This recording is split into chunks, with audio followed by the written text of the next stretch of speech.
ত্রিপুরা থেকে কলকাতা যাওয়ার পথে বাংলাদেশের ব্রাহ্মণবাড়িয়ায় আক্রান্ত হয় শ্যামলী বাস। বাসটি থামিয়ে প্রাণনাশের হুমকি দেওয়া হয়েছে ভারতীয় যাত্রীদের।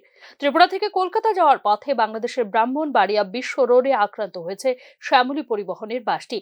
ওই ঘটনায় আতঙ্কিত হয়ে পড়েন গাড়িতে থাকা ভারতীয় যাত্রীরা। বাসে থাকা যাত্রীদের বিবরণ অনুযায়ী বিশ্ব রোডের এক পাশ ধরেই যাচ্ছিল বাসটি।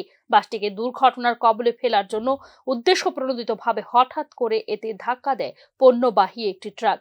একই সময়ে রাস্তায় থাকা একটি অটো বাসের সামনে চলে আসে এবং সংঘর্ষ হয় শ্যামলী বাসটির সঙ্গে। এই ঘটনার পরপরই বাসে থাকা ভারতীয় যাত্রীদের ক্রমাগত হুমকি দিতে থাকে স্থানীয় লোকজন।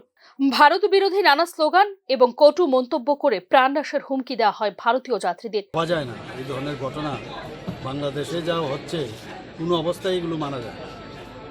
এখনও সময় আছে, শুধরে গেলে ভালো। আদারওয়াইজ তো আমি শুনেছি, আজকে আমি হলে ঢোকার আগেই এই খবরটা আমার কাছে এসছে।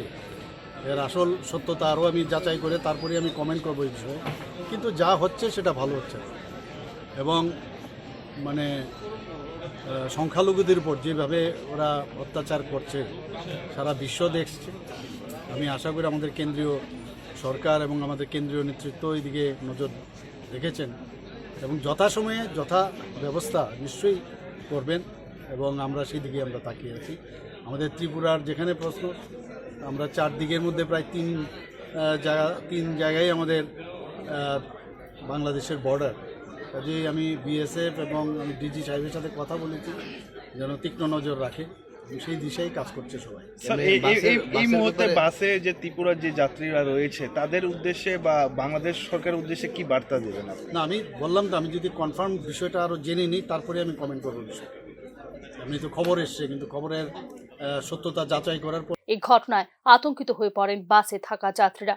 উল্লেখ করা যেতে পারে, বর্তমানে ঢাকা কলকাতা, ঢাকা আগরতলা, ঢাকা খুলনা কলকাতা, আগরতলা ঢাকা কলকাতা এবং ঢাকা শিলং গৌহাটি রুটে বাস পরিচালনা করে শ্যামলী এনআর পরিবহন এবং Bangladesh road transport corporation. Sheikh Hasina সরকারের সময়ে গত এপ্রিল মাসে আরও 3টি আন্তর্জাতিক বাস সার্ভিস চালু করার পরিকল্পনা নিয়েছিল বাংলাদেশ ও ভারত। পরিকল্পনাটি চূড়ান্ত এবং বাস্তবায়নের জন্য আন্তঃরাষ্ট্র বৈঠকের সিদ্ধান্ত নিয়েছিল ভারত এবং বাংলাদেশ। বৈঠকের পরপরই এই রুটে নতুন বাস চালানোর সিদ্ধান্ত নিয়েছিল উভয় রাষ্ট্র। মূলত চিকিৎসা এবং পর্যটনের জন্য বাংলাদেশি নাগরিকদের সুবিধার জন্যই এক্ষেত্রে সায় দিয়েছিল ভারত সরকার। কিন্তু শেখ হাসিনা সরকারের পতনের পর অবনতি হয় উভয় দেশের সম্পর্কে। সরকার পরিবর্তনের সঙ্গে সঙ্গে সংখ্যালঘু, বিশেষ করে হিন্দু সম্প্রদায়ের উপর বাড়তে থাকে আক্রমণ। এ নিয়ে উভয় দেশের মধ্যেই চলছে চাপানোত্তর। এই পরিস্থিতিতে ভারতীয় যাত্রী বাসের উপর এ ধরনের আক্রমণের ঘটনার পর আগরতলা ঢাকা কলকাতা রুটে যাত্রী পরিবহনের পুরো ব্যবস্থাটির উপরই উঠছে প্রশ্ন। Bureau report, news now.